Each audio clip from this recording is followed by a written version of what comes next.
Joe McMoneagle was tasked with remote viewing Mars in 1984, and this was a CIA operation run at the Monroe Institute. He described being in the midst of the ruins of a megalithic city with gigantic pyramids.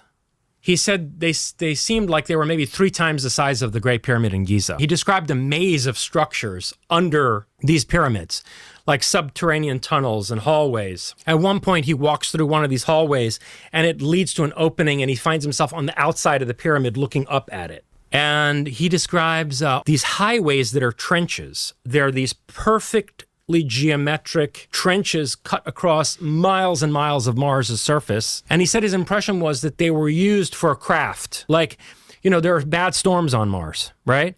So if you had hover cars or whatever, you would want them to be transiting through something that had high walls on either side to avoid a sandstorm passing over the top of your head. Yeah. But he says, look, the civilization is long dead. I'm seeing the ruins of a civilization that once was eons before this. And he was tasked at 1 million BC. So they said to him, okay, so go back to when these people were still alive and thriving. And he goes way, way back.